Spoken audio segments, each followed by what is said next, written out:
Amcamın paltosu.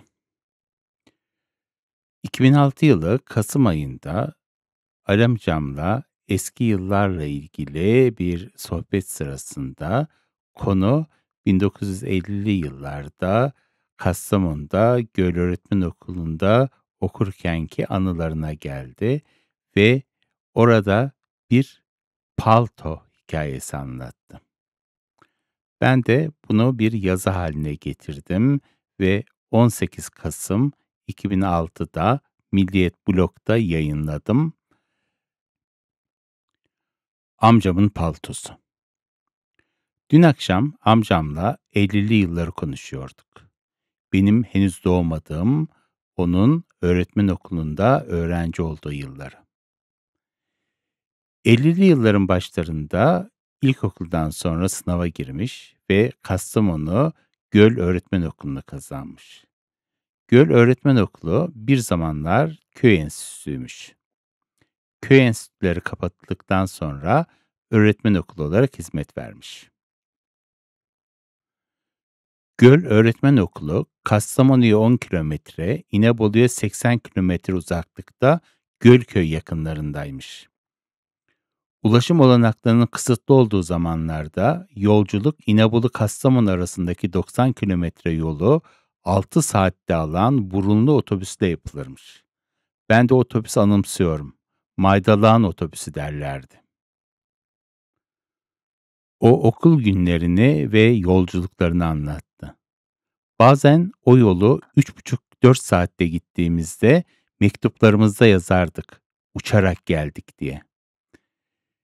Bir yolculuk boyunca defalarca lastik patlar, sökülür, yapıştırılır, tamir edilirdi. Yokuşlarda araba çekmezdi, yolcular iner, otobüsü iterdik.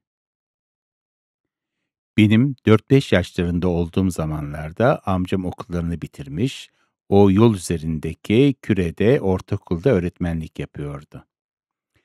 Bir sabah büyükbabamla o yavaş arabalardan birine binip Kastamonu'da Abdurrahmanpaşa Lisesi'nde okuyan diğer amcama ziyaret etmek için yola çıktık. O benim İnebolu dışına ilk çıkışımdı. İnebolu Küre arasının virajlı yollarında döne döne giden otobüste yolculuğa dayanamadım. Araba tuttu ve beni Küre'de amcamın yanına bıraktı. İlk kez evimden uzaktayken amcamın, yengemin yanında saatlerce kilim kaplı bir sedirin üzerinde kımıldamadan ve konuşmadan oturup büyük babamı beklediğimi anımsıyorum. Amcam Gölöğretmen Okulu'ndaki anılarını anlatırken konu bir paltoya geldi. İnebolu'da iklim daha yumuşak olduğu için palto alışkanlığı olmazdı. Hem hava koşulları hem de yoksulluk yılları kışında ceketle, pardösüyle idare edilirdi. Kastamonu'da kara iklimi vardı. İlk kış ne kadar soğuk olduğunu görmüştüm. Sonra deden, annemin babasını kastediyor, bir palto hediye getirdi Ankara'dan. İlk giydiğimde büyük gelirdi. Onun için yıllarca giydim onu. Çok havalı bir paltoydu. Yatakhanede durur, herkes giyerdi. Kastamonu'da işi olan o paltoyla giderdi. Akşamları ise palto benimdi. 90 kişi yattığımız koğuşta soba yanmazdı ve yalnızca tek battaniye verirlerdi. O paltoyu da geceleri üzerime örterdim. Hababam sınıfı kitabını yazan Rıfat Ilgaz'ın da o zamanlardan 30 yıl önce Kastamonu'da benzer bir okulda okuduğunu bildiğim için o kitapta sık sık rastladığım paylaşma alışkanlığının yatılı okulların bir geleneği olduğunu anlıyorum. Ben hiç yatılı okulda okumadım. Yurtta da kalmadım. Belki onun için Hababam sınıfı kitabını çok sevdim ve defalarca okudum her yaştayken. Hababam serisindeki hiçbir film bu kitabın düzeyine gelemedi. Aradan yıllar geçtikten sonra şimdi o zamanların toprak yolu artık asfalt oldu ama virajlar ise hala var ve doğa koşulları onu gerektirdiği için olmak zorunda. 6 saatlik yol şimdi 1,5 saat sürüyor. Görköy'deki okul ise artık Ankara, 18 Kasım 2006. Bu yazıda 2 dipnot yazmışım. Birinci dipnot: Ali Tiryaki, 1941 İnebolu Ibrazköyü doğumlu, Kastamonu Göl Öğretmen Okulu ve Balıkesir Necati Eğitim Enstitüsü mezunu, matematik öğretmenliği yaptı, şimdi emekli.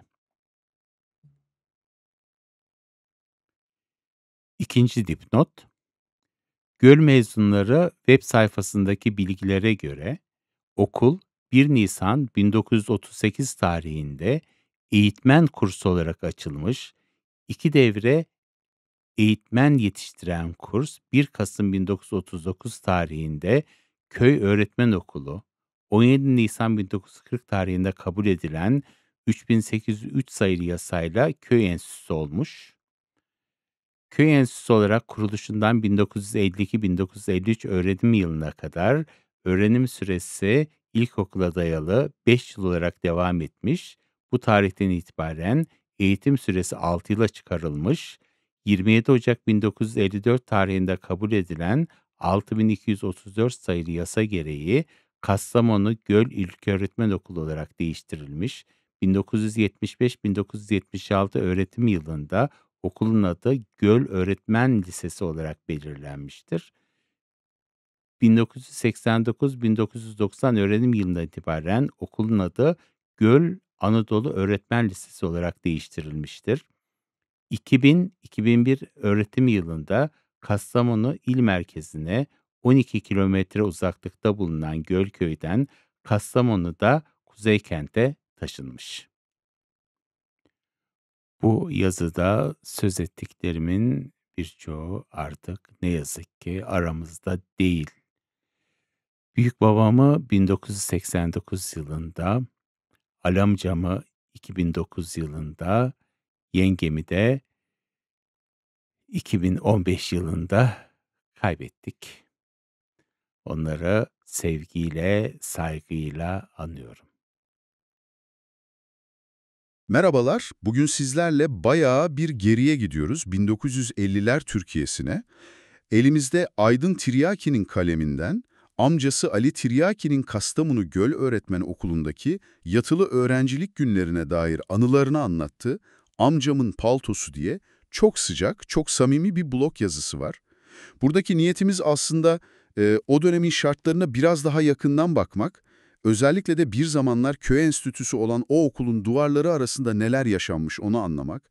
Ali Tiryaki'nin kendi ağzından dinleyeceğiz bunları. Kendisi 1941 İnebolu doğumlu, emekli bir matematik öğretmeni.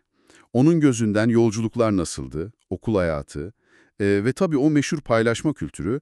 Kısacası bu anıları sizin için biraz deşeceğiz. Evet, bu metin gerçekten de sadece kişisel bir anı değil, yani çok daha katmanlı bir yapısı var. Bir kişinin yaşadıkları üzerinden hem dönemin eğitim sistemini, hem köy enstitüsü mirasının nasıl şekil değiştirdiğini, hem de tabii o yılların Türkiye'sinin sosyoekonomik durumunu okuyabiliyoruz. Hatta şey bile ilginç, o dipnottaki okulun tarihçesi 1938'de eğitmen kursu diye başlıyor, sonra köy öğretmen okulu, köy enstitüsü, ilköğretmen okulu, öğretmen lisesi, Anadolu Öğretmen Lisesi derken en son taşınıyor. Yani bu isim değişiklikleri bile Türkiye'nin eğitimdeki o sürekli arayışını, o evreleri gösteriyor aslında. Ali Tiryaki'nin anıları da tam bu akışın içinde bir anlık fotoğraf gibi. O zaman o fotoğrafa biraz daha yakından bakalım. Ali amca ilkokuldan sonra sınavı kazanıp Kastamonu Göl Öğretmen Okulu'na giriyor.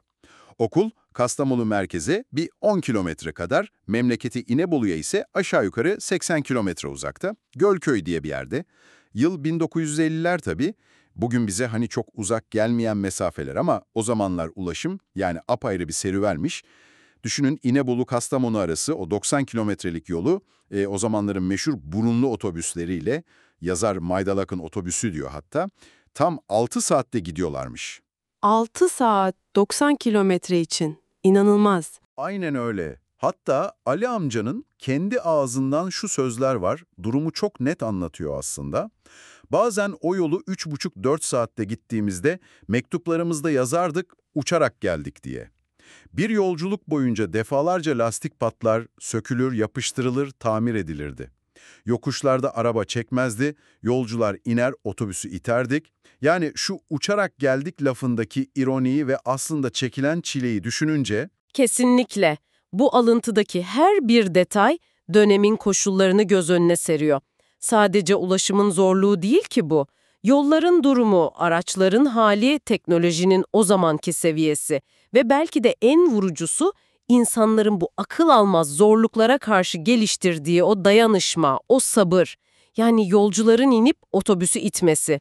Bugün film sahnesi gibi gelir ama o zamanlar hayatın gerçeğiymiş. evet, çok ilginç gerçekten. Aynakta şeyden de bahsediliyor. Bugün aynı yol asfaltlanmış, süre 1,5 saate inmiş. Bu tabii gelişimi gösteriyor. Ama virajların hala duruyor olması da coğrafyanın etkisinin, yani o dağların, tepelerin kolay kolay değişmediğinin bir göstergesi. Teknoloji mesafeyi kısaltıyor ama coğrafya orada. Coğrafya demişken yazar Aydın Tiryaki'nin kendi çocukluğundan aktardığı küçük bir anı da var ki, o da bu yolculukların ne kadar yıpratıcı olduğunu başka bir açıdan gösteriyor. Daha 4-5 yaşlarında büyük babasıyla Kastamonu'daki diğer amcasına giderken ilk defa İnebolu dışına çıkıyor. Doğal olarak o İnebolu-Küre arasındaki virajlarda midesi bulanıyor çocuğun.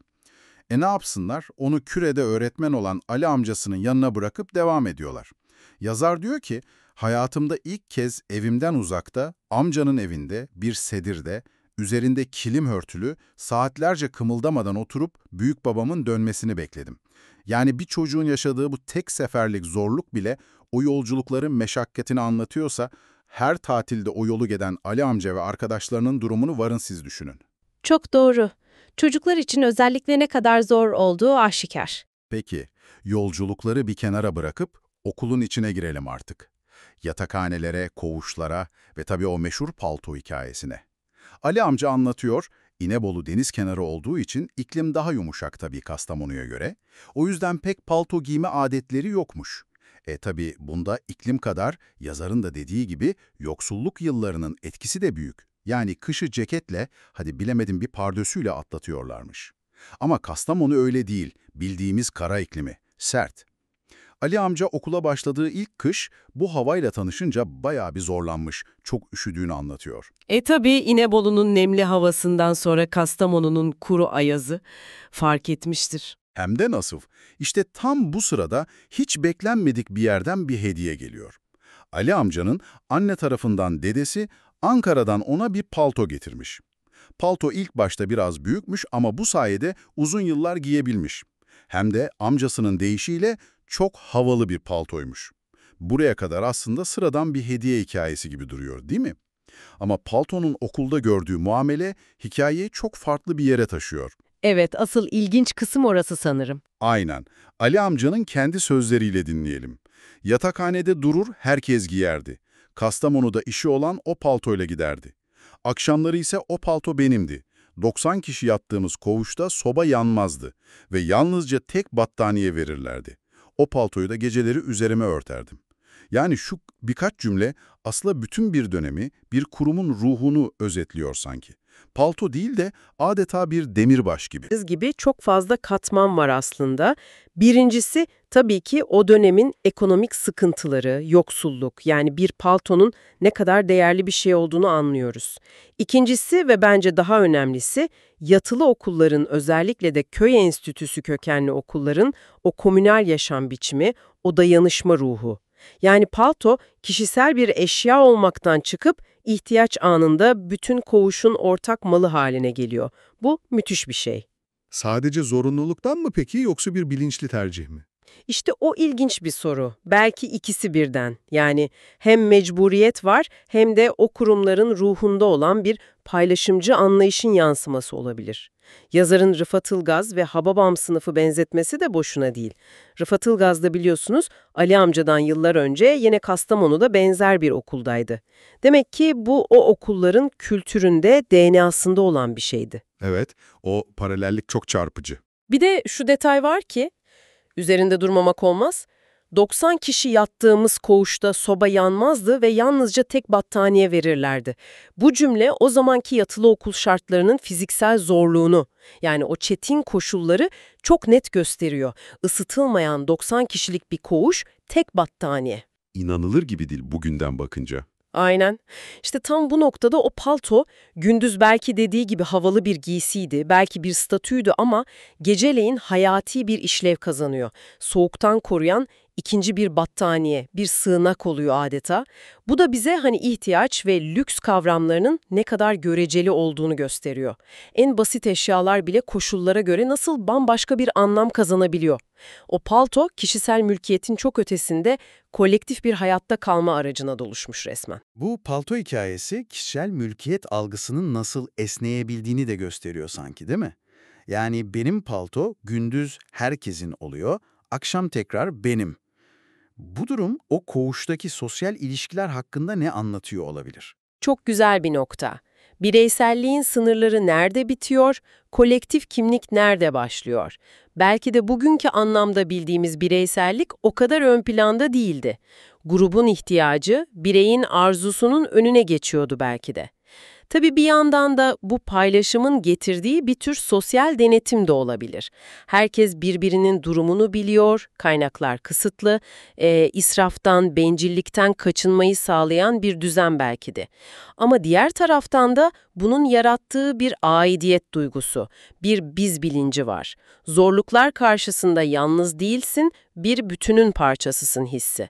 Bu, o genç öğretmen adayları için muhtemelen çok önemli bir motivasyondu. Kesinlikle tüm bu anlattıklarımız eminim dinleyenlerimize de kendi aile büyüklerinden duydukları hikayeleri hatırlatmıştır. O dönemin zorluklarını ama bir yandan da o zorluklar içinde kurulan dostlukları, o dayanışmayı, belki sizin de ailenizde o okullardan geçmiş, benzer şeyler yaşamış birileri vardır. Bu sadece Ali Tiryaki'nin paltosunun hikayesi değil yani. Bir kuşağın, bir dönemin portresi gibi. Aynen öyle. Bu tür kişisel hikayelerin gücü de bu zaten. Bize tarih kitaplarında bulamayacağımız detayları, duyguları, yaşanmışlıkları veriyorlar. Sadece geçmişteki zorlukları değil, o zorlukların insan karakterini, değerlerini, ilişkilerini nasıl şekillendirdiğini de anlamamıza yardımcı oluyor. Dayanışma, paylaşma, yılmama gibi değerlerin nasıl içselleştirildiğini görüyoruz. Gölöğretmen Okulu gibi kurumların sadece bilgi vermediğini, onlara bir kimlik, bir duruş, bir birlikte yaşama kültürü aşıladığını bu anılarla daha iyi anlıyoruz. O palto, bu kültürün somut bir nesneye bürünmüş hali adeta. O zaman şöyle bir toparlayalım. Bugün Aydın Tiryaki'nin aktarımıyla amcası Ali Tiryaki'nin anılarından yola çıkarak 1950'lerin Gölöğretmen Okulu'na, yani o dönemin Türkiye'sine bir kapı araladık. İnebolu'dan Kastamonu'ya uzanan o 6 saatlik maceralı yolculuklardan, yokuşlarda ittirilen otobüslere, Kastamonu'nun o meşhur ayazından 90 kişilik sobasız tek battaniyeli koğuşlara ve tüm bu yoksunluk içinde yeşeren o inanılmaz paylaşım kültürüne baktık. Özellikle de bir paltonun onlarca öğrenci için nasıl ortak bir değere, bir dayanışma sembolüne, hatta geceleyin bir hayatta kalma aracına dönüştüğünü gördük. Zaman geçti tabii, yollar düzeldi, o okul binası bile yer değiştirdi. Ama bu anılar o dönemin ruhunu, o değerleri bugüne taşıyor. Evet, taşıyor ve bu anılar aslında metinde doğrudan sorulmasa da bizim aklımıza şu soruyu getiriyor ister istemez. Köy enstitülerinin o mirasını devralan Gölöğretmen Okulu gibi kurumlarda yetişen bu ortak yaşamı, bu dayanışmayı, zorluklara rağmen birlikte bir şeyler yapma kültürünü benimsemiş kuşaklar, acaba Türkiye'nin özellikle o kalkınma yıllarına, eğitim hamlesine, Cumhuriyet ideallerinin köylere kadar yayılmasına nasıl bir katkı sağladılar? Ve belki daha da önemlisi, o yıllarda belki yokluktan doğan ama bir kültüre dönüşen o biz olma hali, o paylaşımcı ruh, günümüzün daha bireysel, daha rekabetçi, evet belki daha konforlu ama bir yandan da yalnızlaşan toplumunda ne kadar yer buluyor? Yani o paltonun temsil ettiği değerler bugünün dünyasında bize ne söylüyor? Üzerine biraz düşünmeye değer sanki, değil mi?